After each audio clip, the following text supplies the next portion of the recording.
दोस्तों हाल ही में मैंने ब्रिक नाम की जर्मन मिस्ट्री थ्रिलर फिल्म को देखा है जो कि इसी साल रिलीज हुई है और इस फिल्म को फिलिप कोच डायरेक्ट करे हैं। इस फिल्म का कॉन्सेप्ट काफी यूनिक है और इसीलिए आज की वीडियो में हम फिल्म की कहानी को जानते हुए इसके एंडिंग पे बातें करेंगे। अब वीडियो शुरू करने से पहले मेरी आप सभी से एक रिक्वेस्ट है कि अगर आपको वीडियो पसंद आती है तो इसे लाइक और चैनल को सब्सक्राइब भी जरूर कीजिएगा। So now with that said, let's roll the intro.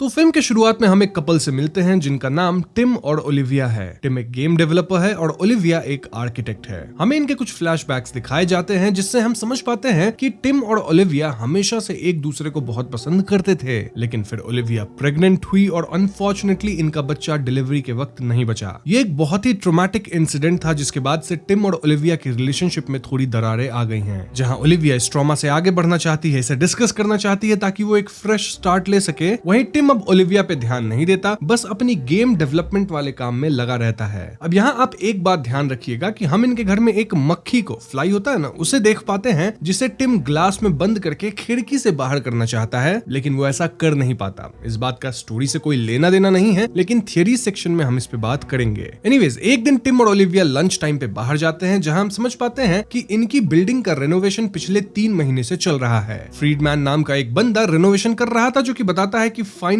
आज रेनोवेशन कंप्लीट हो जाएगा। अब यहाँ हम नोटिस करते हैं कि इनके पास कहीं नेबरहुड में, यानी कि हार्बर स्ट्रीट जो है, वहां पे आग लग गई थी। इसे इग्नोर करते हुए टिम ओलिविया आगे बढ़ते हैं जहां ओलिविया रिवील करती है कि वो एक छोटी सी वैन ले आई है। दरअसल टिम और ओलिविया इस वैन को पहले ओन किया करते थे जब इनकी रिलेशनशिप बहुत अच्छी थी। ओलिविया वाज प्लानिंग कि अभी के अभी टिम और वो अपनी जॉब वगैरह छोड़ के यहाँ से पेरिस के लिए निकल लेंगे और कुछ महीने इधर उधर घूमते हुए अपनी रिलेशनशिप को सुधारने में लगाएंगे। इनफैक्ट ओलिविया तो ऑलरेडी अपनी जॉब क्विट कर चुकी थी, लेकिन टिम एकदम से मना करता है, सेइंग कि वो ऐसा नहीं कर सकता और उसे अपनी गेम कंप्लीट करनी है। इस बात से ओलिविया बिल्कुल खुश नहीं होती। अब उस रात टिम की जब नींद खुलती है तो वो पाता है कि ओलिविया अकेले ही ट्रिप पे निकल रही थी। इनफैक्ट वो कह देती है कि टिम और उसका रिश्ता अब खत्म हो चुका है, लेकिन जैसे ही ओलिविया मेन डोर को ओपन करती है, वहां एक अजीब शेप से बना हुआ सॉलिड वॉल था। इस अजीब वॉल को हम लोग ब्रिक कहेंगे थ्रू आउट द वीडियो, क्योंकि फिल्म का नाम ब्रिक है और नॉर्मल वॉल्स को वॉल ही कहेंगे। सो यस, इस ब्रिक को देख के ओलिविया और टिम दोनों आश्चर्य में थे और जल्दी नहीं पता लगता है कि इनके घर के हर एक ओपनिंग पे ये ब्रिक आ चुकी थी, जैसे कि दूसरे दरवाजों पे, इवन खिड़की पे। ये दोनों ब्रिक पे ड्रिल करने की कोशिश करते हैं, ब्रिक को तोड़ने की कोशिश करते हैं, लेकिन इस ब्रिक पे एक स्क्रैच तक नहीं आती।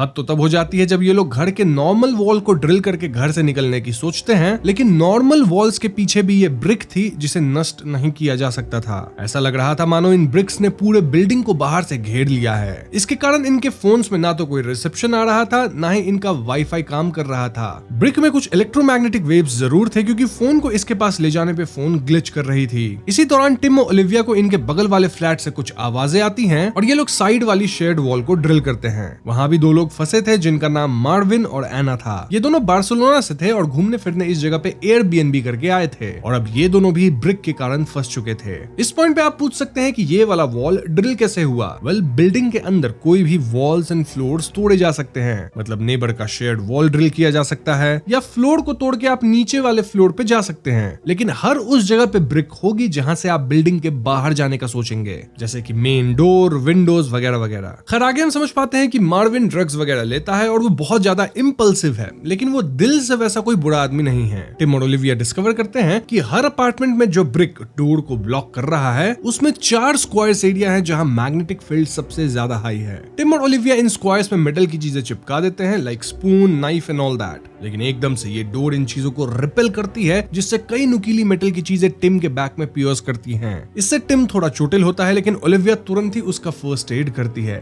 इसके बाद टिम को एहसास होता है कि बाजू वाली अपार्टमेंट में मार्विन ड्रग्स लेके हाई हो चुका है और ऐसे में टिम वॉल के अंदर इंसान के पास होने जितना बड़ा होल करके मार्विन को कंट्रोल करता है। वो मार्विन के हाथों को बांध देता है, but like I said before, Marvin इंसान बुरा नहीं था, ना ही वो किसी को हर्ट किया था। था, बस उसे नशा करने की गंदी आदत थी। अब टिम को एक रूम में हथौड़ा मिल जाता है जिससे वो ब्रिक को तोड़ने की कोशिश करता है, बट अगेन ब्रिक पे खरोंच तक नहीं आती। इस पॉइंट पे ओलिविया याद करती है कि ये बिल्डिंग ओरिजिनली 1897 के दौरान बनी थी और तब इस बिल्डिंग में एक अंडरग्राउंड बंकर था जिसे आप एयर रेड शेल्टर भी कह सकते हैं। वो शेल्टर शहर के सूअर से कनेक्टेड था, यानी कि अगर ये लोग फ्लोर्स तोड़ के नीचे जाए बेसमेंट में एंड देन उस शेल्टर तक पहुंच सके तो वहां से सूअर से निकल के शायद बाहर निकल पाएंगे। बस फिर क्या था, ये लोग सेकंड फ्लोर को तोड़ के नीचे वाले फर्स्ट फ्लोर एरिया में पहुंचते हैं। फर्स्ट फ्लोर पे लिया नामक लड़की और उसके दादाजी ऑसवर्ल्ड रहते थे एंड एज एक्सपेक्टेड इनका भी अपार्टमेंट ब्रिक से ब्लॉक्ड था। ऑसवर्ल्ड यहाँ पिस्टल निकाल के सबको धमकाने लगते हैं क्योंकि ऑसवर्ल्ड को लग रहा था कि इन केस ये लोग हमेशा के लिए फंस चुके हैं तो फूड सप्लाईज रहना जरूरी है और ऑसवर्ल्ड अपने सप्लाईज को प्रोटेक्ट कर रहे थे। लिया उन्हें चिल होने को कहती है, जिसके बाद सभी मिलकर फर्स्ट फ्लोर को तोड़ना शुरू करते हैं ताकि सभी ग्राउंड फ्लोर तक पहुंच सके। इसी दौरान टिम नोटिस करता है कि अभी अभी जब ये लोग सेकंड फ्लोर को तोड़े थे तो उसके साथ स्मोक डिटेक्टर भी टूटा था। इस स्मोक डिटेक्टर के अंदर एक कैमरा था। जी हाँ दोस्तों, इस बिल्डिंग के हर एक स्मोक डिटेक्टर में कैमरा भी था, यानी सब कुछ रिकॉर्ड हो रहा था। इवन इफ अगर लोग आपस में इंटीमेट हुए होंगे तो वो फुटेज भी रिकॉर्ड हुआ होगा। ऐसे में ये लोग फ्लोर तोड़ने के बजाय बगल वाले अपार्टमेंट वॉल को तोड़ते हैं क्योंकि बगल वाले अपार्टमेंट में फ्रीडमैन रह रहा था और फ्रीडमैन ही तो रेनोवेशन करवाया था, तो शायद कैमरा भी वही लगाया होगा। सभी फ्रीडमैन के अपार्टमेंट में जाते हैं जहां फ्रीडमैन मृत पड़ा हुआ था। इनफैक्ट उसके हाथ भी कटे हुए थे। ये देख सभी चौंक जाते हैं और टिम नोटिस करता है कि पास में ही फ्रीडमैन का फोन अनलॉक्ड पड़ा था और फोन के अंदर ब्रिक की कई फोटोज थी। देख कैसा लग रहा था मानो फ्रीडमैन ब्रिक को खोलने की कोशिश कर रहा था, जिसके कारण उसकी ये हालत हुई थी। खैर इसके बाद सभी फर्स्ट फ्लोर को तोड़ने में लग जाते हैं और अचानक से पूरा फ्लोर टूट जाता है जिससे कुछ लोग नीचे गिरते हैं। थैंकफुली किसी को ज्यादा चोट नहीं आती और ग्राउंड फ्लोर पे ये लोग यूरी नामक इंसान से मिलते हैं जो कि कुछ ज्यादा ही चिल था। अब आइडियली ये अपार्टमेंट एंटोन नाम के एक बंदे का था, लेकिन यूरी कहता है कि वो एंटोन का दोस्त है। यूरी के हिसाब से ब्रिक आने के बाद एंटोन को हार्ट अटैक आ गया जिससे वो चल बसा। अब ये हार्ट अटैक शायद ब्रिक के करीब जाने से हुआ होगा क्योंकि एंटोन के दिल में पेसमेकर था और ब्रिक से तो इलेक्ट्रोमैग्नेटिक वेव्स निकलती है ना, तो शायद उसके कारण पेसमेकर खराब हो गया होगा। ना यूरी की बातें लॉजिकल तो थी, लेकिन यूरी के हाव भाव से ऐसा लग नहीं रहा था कि यूरी सच बोल रहा है। हालांकि एंटोन की लाश कमरे में पड़ी हुई जरूर थी। इस पॉइंट पे यूरी एक अलग पर्सपेक्टिव देता है। उसके हिसाब से ये ब्रिक प्रोटेक्शन लेयर है जो कि ह्यूमैनिटी को बचाने के लिए बनाया गया है। मोस्ट प्रोबेबली बाहर कुछ अनर्थ हुआ है, लाइक एलियन इन्वेजन हुआ होगा या फिर किसी तरह का न्यूक्लियर या एयर अटैक या फिर बायो कंटामिनेशन, और इसी से हमें बचाने के लिए ये ब्रिक्स निकल आए हैं। ये ब्रिक्स इतने एडवांस्ड है कि शायद ये किसी भी अटैक को झेल जाए या फिर इवन बाहर के कंटामिनेटेड एरिया को फिल्टर कर रहे हो जिससे हम अंदर सुरक्षित हैं। तो हमें यहाँ से निकलने के बजाय अंदर चिल करना चाहिए, एज बाहर किसी तरह का भी खतरा हो सकता है। ना बाकी लोग यूरी की बात नहीं सुनते, रादर ग्राउंड फ्लोर को भी ब्रेक करके बेसमेंट में जाते हैं ताकि ये लोग शेल्टर के थ्रू सूअर्स में निकल सकें। But to their disappointment shelter के डोर के बाहर भी ब्रिक था। जी हाँ दोस्तों, इसका मतलब कि इनके निकलने का कोई उपाय नहीं था और ऐसे में मार्विन चिल्लाना शुरू कर देता है। ऑसवाल्ड यहाँ गन दिखा के मार्विन को शांत करते हैं, लेकिन मार्विन एकदम से उनका गन लेता है और वो ब्रिक पे गोलियां चला देता है। अब ब्रिक मैग्नेटिक थी तो वो बुलेट्स को रोक लेती है और इन बुलेट्स को वापस रिपेल करती है। टिम सभी को झुकने कहता है और सब झुक भी जाते हैं एक्सेप्ट मिस्टर ऑसवर्ल्ड। जी हाँ दोस्तों, रिपेल हुई एक गोली मिस्टर ऑसवर्ल्ड को लग जाती है जिससे वो नहीं बच पाते। ऑसवर्ल्ड के खत्म होने से लिया पूरी तरह टूट जाती है। वो मार्विन को इसके लिए ब्लेम करती है। वहीं ऊपर हम यूरी को स्माइल करते हुए देखते हैं। खैर इसके बाद सभी ग्राउंड फ्लोर पे जाके उदास बैठे होते हैं और यूरी अब भी इन्हें कन्विंस कर रहा होता है कि कैसे ब्रिक्स हमें प्रोटेक्ट कर रहे हैं और हमें यहाँ से निकलने का नहीं सोचना चाहिए। सभी यहाँ अपनी लाइफ की ट्रैजिक कहानियां शेयर करते हैं। लाइक एना जब 15 साल की थी तो वो 2 मिनट के लिए खत्म हो गई थी, लेकिन फिर समहाउ वापस आई। लिया बताती है कि 2 साल पहले उसकी मॉम कैंसर के कारण चल बसी थी और आज उसके ग्रैंडपा ऑसवर्ल्ड नहीं रहे, जिसके लिए वो मार्विन को ब्लेम करती है। यूरी कहता है कि वो एक पुलिस वाला है तो ऐसे में उसने एक बार किसी अपराधी को खत्म किया था। यही सब ग्रीविंग चीजें शेयर करते हुए टिम और ओलिविया की प्रेगनेंसी लॉस वाली बात सामने आ जाती है, जिसके बाद दोनों वापस से झगड़ने लगते हैं। झगड़ा शांत होने के बाद सभी एक बार फिर यहाँ से निकलने का सोचते हैं। इन्हें यहाँ एंटोन के कुछ नोट्स मिलते हैं जिसे समझना बहुत मुश्किल था। I mean, उसमें कुछ साइंटिफिक वैल्यूज लिखे हुए थे, लेकिन इन नोट्स की ड्राइंग्स वगैरह से एक बात क्लियर थी कि एंटोन ब्रिक को ओपन करने की कोशिश कर रहा था। ओलिविया को यहाँ एंटोन का कार्ड भी मिलता है जिससे पता चलता है कि एंटोन इप्सिलॉन नैनो डिफेंस नामक कंपनी में काम करता है। नाउ ये कंपनी हार्बर स्ट्रीट में थी जहां आग लगी थी, सो इट्स क्वाइट पॉसिबल कि आग इसी इप्सिलॉन कंपनी में लगी थी। इनफैक्ट इन ब्रिक्स का अपने आप हर जगह आना भी उसी से रिलेटेड होगा और तभी एंटोन इन ब्रिक्स को शायद खोल सकता था क्योंकि वो उसी कंपनी का एम्प्लॉय था। अब दोस्तों ये सब एक गेस वर्क है जिसकी रियलिटी हमें आगे पता चल ही जाएगी। For now Tim find out करता है कि एंटोन के घर का एक कमरा छोटा था। जल्दी टिम को यहाँ एक हिडन डोर मिल जाता है और टिम इस डोर को ओपन करने का रिमोट भी ढूंढ लेता है। रिमोट पे फिंगरप्रिंट्स देख के टिम कुछ कॉम्बिनेशन लगाता है जिससे फाइनली डोर अनलॉक हो जाती है। नाउ इस हिडन रूम के अंदर पूरा कंप्यूटर सेटअप था और स्क्रीन पे डिफरेंट कैमरास के फीड थे। जी हाँ, वही कैमरा जो कि अपार्टमेंट के स्मोक डिटेक्टर्स पे लगे हुए थे। सभी लोग कैमरा के रिकॉर्डिंग्स को चेक करना शुरू करते हैं और इसी दौरान लिया अकेले उस कमरे में थी जिसमें एंटोन की लाश थी। लिया यहाँ एंटोन के नोट्स को चेक कर रही थी एंड देन वो एंटोन के गले में लगे स्कार्फ को हटाती है। एंटोन के गले पे क्लियर ब्रूज मार्क्स थे, यानी एंटोन हार्ट अटैक की वजह से समाप्त नहीं हुआ था, रादर कोई उसे समाप्त किया था। और ये यूरी के अलावा और कौन ही हो सकता है, क्योंकि यूरी ही उसके साथ था। अब इससे पहले लिया इस बारे में किसी और को बताती, यूरी इस कमरे में आता है और वो लिया को खत्म कर देता है। दूसरी तरफ सभी फुटेज देख रहे थे और मार्विन लिया को खोजने एंटोन वाले कमरे में जाता है। वहाँ वो लिया को समाप्त पाता है और तभी यूरी मार्विन पे हमला कर देता है। लेकिन इससे पहले वो मार्विन को खत्म कर पाता, दूसरे लोग फुटेजेस में देख लेते हैं कि यूरी ही एंटोन को खत्म किया था। ऐसे में सभी इस कमरे में आके ना सिर्फ मार्विन को बचाते हैं बल्कि वो यूरी पे हमला करके उसे बंदी भी बना लेते हैं। लेकिन इतनी देर में यूरी उन पेजेस को जला दी थी जिसपे एंटोन के नोट्स थे और शायद उन्हीं को स्टडी करके पॉसिबली ब्रिक को ओपन किया जा सकता था। खैर ये लोग यूरी को पीटते हुए उससे यहाँ से निकल पाने की सीक्रेट उगलवाने की कोशिश करते हैं, लेकिन यूरी इन्हें कुछ नहीं बताता। ऐसे में टिम और बाकी लोग एंटोन की फुटेजेस देखना शुरू करते हैं और वहाँ टिम पाता है कि एंटोन किसी तरह की कोडिंग कर रहा था और वो इस कोड को अपने फोन में ट्रांसफर किया था। बेसिकली ये कोडिंग किसी ऐप के लिए थी जिसकी मदद से शायद ब्रिक को ओपन किया जा सके। बट द प्रॉब्लम वाज कि एंटोन के फोन को यूरी तोड़ दिया था।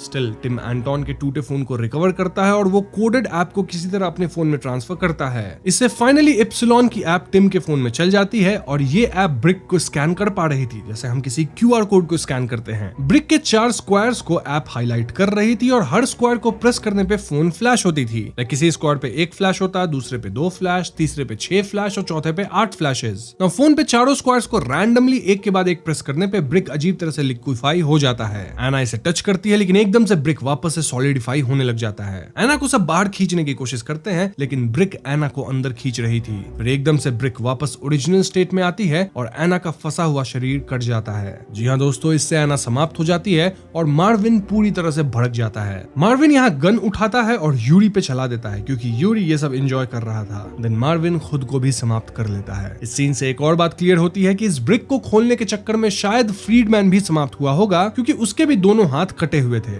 इस पॉइंट पे सिर्फ टिम और ओलिविया बचे थे और ऐसे में दोनों बैठ के अपने इश्यूज को रिजॉल्व करते हैं। टिम अग्री करता है कि वो ओलिविया से डिस्टेंट हो गया था और अब से ये दोनों अपने रिलेशनशिप को ठीक करने की कोशिश करेंगे। इन शॉर्ट ये लोग फाइनली अपने रिलेशनशिप को वापस ठीक कर लिए थे, बट द प्रॉब्लम वाज कि ये लोग तो अब इस बिल्डिंग में फंसे हुए थे। तभी टिम को एक आइडिया आता है। टिम समझ पाता है कि फोन के ऐप में जो स्क्वायर्स दिख रहे हैं उनको एक पर्टिकुलर ऑर्डर में ही प्रेस करना होगा टू ओपन द ब्रिक, वरना ये ब्रिक ऐसे ही लोगों को काट देता है। ऐसे में टिम वापस से एंटोन की फुटेज देखता है जिसमें फ्लैशेस भी नजर आ रहे थे। टिम और ओलिविया देख लेते हैं कि कितने फ्लैशेस पहले हुए थे और कितने फ्लैशेस बाद में, और वो लोग स्क्वायर से इन फ्लैशेस को मैप कर लेते हैं। लाइक किस स्क्वायर को दबाने पे कितने फ्लैशेस होंगे और किस ऑर्डर में स्क्वायर को दबाना है to open the brick. In short इन्हें सीक्वेंस या पासवर्ड मिल गया था और फाइनली ये लोग ब्रिक को ओपन करने के लिए तैयार थे। लेकिन तभी यूरी एकदम से होश में आता है। जी हाँ, वो मरा नहीं था गोली लगने के बाद भी, और वो अपने बंधन को तोड़ता है और फिर से इन पे हमला कर देता है। यूरी यहाँ टिम और ओलिविया दोनों पे हमला कर चुका था और ये लोग भाग के बेसमेंट में जाते हैं जहाँ ओलिविया करेक्ट सीक्वेंस में स्क्वायर्स दबाती है जिससे वाकई में ब्रिक ओपन हो जाता है।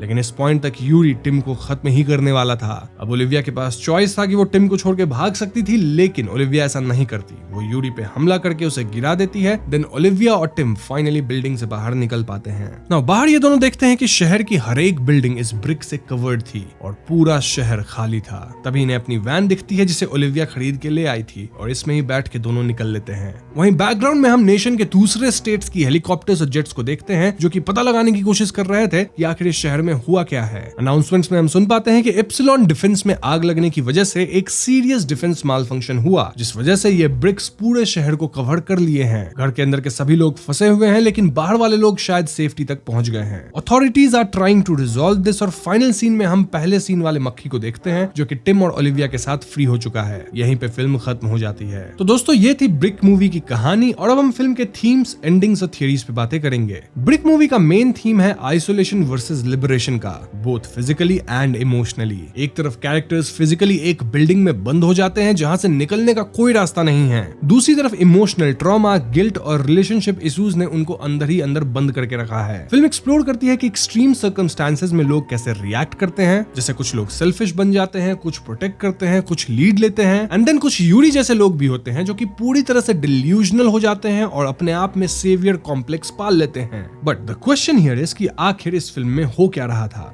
अगर हम एंडिंग में मिली इन्फो को ध्यान से देखें तो क्लियरली बोला गया है कि एप्सिलॉन नैनो डिफेंस नाम की कंपनी में एक फायर लग गई, मतलब आग लग गई, जिसके बाद एक सीरियस डिफेंस माल फंक्शन हुआ और वही माल फंक्शन बना ब्रिक सिस्टम। नाउ ये ब्रिक सिस्टम को शायद काफी पहले से डेवलप किया जा रहा होगा और इसे डिप्लॉय भी किया गया in every home of the town. अब आप पूछेंगे डिप्लॉयमेंट कब हुआ? वेल, जब रेनोवेशन चल रहा था, शायद इसी तरह से पूरे शहर का रेनोवेशन चल रहा होगा और उसी टाइम पे ये डिप्लॉयमेंट सीक्रेटली किया गया होगा। ये सब शायद डिफेंस को मद्देनजर रखते हुए किया गया था। I mean, अगर फ्यूचर में न्यूक्लियर भी गिरता है तो भी ब्रिक्स सभी को सेफ रखेगी। But the question here is कि क्या लोग अंदर बिना खाना और पानी के रह सकते थे? वेल, शायद इसको लेके भी एप्सिलॉन के प्लान्स होंगे। लाइक अगर अटैक होता तो ये लोग खाने पीने का एक चैनल बनाते ताकि ब्रिक के अंदर लोग आराम से रह पाते। लेकिन इस बार तो माल फंक्शन के कारण ये ब्रिक एक्टिवेट हो गया था। और ये माल फंक्शन कैसे हुआ था? आग लगने की वजह से। और इसीलिए सब कुछ इतना अनएक्सपेक्टेडली हुआ कि लोगों के पास ना खाना पहुंचा, ना ही उनके पास कोई इन्फॉर्मेशन पहुंची। नाउ सबके घर में कैमरास होना भी ये बताता है कि कैसे एप्सिलॉन वाले ही शायद सब पे नजर रख रहे थे ताकि कंट्री में आने वाली किसी भी थ्रेट को पहले ही एलिमिनेट किया जा सके, भले इसके लिए वो लोगों की पर्सनल लाइफ को पूरी तरह इन्वेड क्यों न कर रहे हों। ओवरऑल ये ब्रिक कोई एलियन या सुपरनैचुरल चीज नहीं थी, बल्कि एक हाई टेक डिफेंस लेयर थी जो कि गलती से एक्टिवेट हो गई। इसका पर्पस था एक्सटर्नल थ्रेट से प्रोटेक्शन देना, शायद वॉर से, केमिकल अटैक से, या फिर किसी लार्ज स्केल टेरर थ्रेट से। ये ऑटो रिस्पॉन्स सिस्टम था जो कि फेल हो गया और ब्रिक के इलेक्ट्रोमैग्नेटिक प्रॉपर्टीज लाइक बुलेट को रिफ्लेक्ट करना, सील होना, मैकेनिज्म, ये सब इस बात को हिंट देते हैं कि ये एक hyper advance smart shielding system था। लेकिन सॉफ्टवेयर या सिस्टम जब माल फंक्शन करता है तो प्रोटेक्शन भी प्रिजन बन जाता है। Now if we talk about Yuri, well, उसका कैरेक्टर फैसिनेटिंग था। वो फिजिकली तो ट्रैप्ड था लेकिन मेंटली ऑलरेडी एक अपोकैलिप्टिक सर्वाइवल मोड में जी रहा था। फिल्म में दिखाया गया कि वो ऐसी बुक्स पढ़ रहा था जिसमें वर्ल्ड वॉर 3 की बातें थी, देन कई कंस्पिरेसी थियरीज थी, डूम्सडे मीडिया में वो बिलीव करता था। वो होते ना चैनल जो कि हमेशा बताते हैं कि वॉर हो रहा है। इनफैक्ट वो फेक सर्वाइवलिस्ट कंटेंट को इतना एब्जॉर्ब कर लिया था कि उसके लिए ब्रिक एक अच्छी चीज थी। यूरी का बिलीफ था कि बाहर दुनिया खत्म हो चुकी है और ब्रिक उनको बचा रही है। वो खुद को एक प्रोटेक्टर समझ रहा था, लेकिन जब बाकी लोग स्केप प्लान बना रहे थे तो उसका ईगो, उसकी फेथ क्रैक हो गई। इसीलिए वो वायलेंट हो गया और सबको खत्म करने लगा। वरना सोच के देखो, यूरी के पास एक ये भी मौका था कि वो बाकियों को बाहर जाने देता, खुद अंदर रह लेता। तो आप देखें तो यूरी बस एक विलन नहीं था, rather he was a symbol of miss information gone wild. ऐसे लोग जो दुनिया की फेक न्यूज और फियर मॉन्गरिंग से ऑब्सेस्ड हो जाते हैं और इसके कारण एक्सट्रीम स्टेप्स उठाते हैं। नाउ जो मक्खी फिल्म के स्टार्ट में दिखती है ना, जिसे मैंने आपको याद रखने को कहा था, वेल, उसका सिंबलिज्म भी काफी डीप है। टिम उसे ग्लास में बंद करता है लेकिन बाहर नहीं निकाल पाता। ये स्मॉल एक्ट एक्चुअली टिम और ओलिविया की कंडीशन का मेटाफर है। यहाँ मक्खी इज लाइक ट्रैप्ड सोल जो कि टिम और ओलिविया को रिप्रेजेंट करती है। देन जिस ग्लास में मक्खी फंसा था वो टिम और ओलिविया के इमोशनल बैरियर्स को रिप्रेजेंट करते हैं, जैसे unresolved trauma and all that. खिड़की यहाँ फ्रीडम और एस्केप को रिप्रेजेंट करती है और टिम का मक्खी को खिड़की से बाहर ना निकाल पाना उनके इनएबिलिटी को डिपिक्ट करता है to move on from baby loss. जब फिल्म के एंड में वही मक्खी फाइनली फ्री हो जाती है तो ये दर्शाता है कि टिम और ओलिविया इमोशनली फ्री हो गए हैं, मतलब अपने ट्रॉमा को फेस करके रिलेशनशिप को मेंड कर लिए हैं। अब ये पूरा ब्रिक सिचुएशन ना सिर्फ फिजिकल ट्रैप था बल्कि मेटाफोरिकल भी था। टिम और ओलिविया के बीच जो अनरिजॉल्व ट्रॉमा था, ब्रिक उसी की फिजिकल मैनिफेस्टेशन बन गया। उनके बेबी का लॉस उनको इमोशनली एक ब्रिक वॉल से सेपरेट कर रहा था। टिम अपने गेम में बिजी था जो कि एस्केपिज्म था, मतलब वो ट्रॉमा को रिजॉल्व नहीं कर रहा था, उससे बस भाग रहा था। ओलिविया मूव ऑन करना चाहती थी और तभी तो वो वैन लेके आई थी। एक तरह से वैन एक सिंबल था ऑफ रीकिंडलिंग लव। बट जब तक दोनों अपने ग्रीफ को प्रोसेस नहीं करते, ब्रिक नहीं टूटता। फाइनल मोमेंट में जब वो दोनों ट्रूली कनेक्ट करते हैं तब ब्रिक अनलॉक होती है। So yes, emotional healing leads to literal escape. ये सब जानबूझ के एक मेटाफोरिकल वे में प्रेजेंट किया गया है ताकि हम कनेक्शंस ढूंढ सके, जो कि मैंने आपको बता दिया। वैसे मुझे एक बात समझ नहीं आई कि अगर टिम ओलिविया बाहर निकल गए थे तो वो दूसरों की मदद क्यों नहीं करे। मे बी ब्रिक को अंदर से ही खोला जा सकता था और शायद शहर से निकल के वो लोग अथॉरिटीज को सब समझा देंगे और दूसरों की मदद भी करेंगे। जो भी हो, यहाँ मैंने आपको फिल्म की थियरीज के साथ साथ थीम्स वगैरह भी एक्सप्लेन कर दिया है। अगर मुझसे कुछ मिस हुआ हो तो आप कमेंट्स में जरूर बता दीजिएगा। वही वीडियो पसंद आई हो तो लाइक और शेयर करें। सारे चैनल पे नए हैं तो हमें सब्सक्राइब भी कीजिएगा, क्योंकि हम अपने चैनल पे ऐसे वीडियोस लाते रहते हैं। पीस।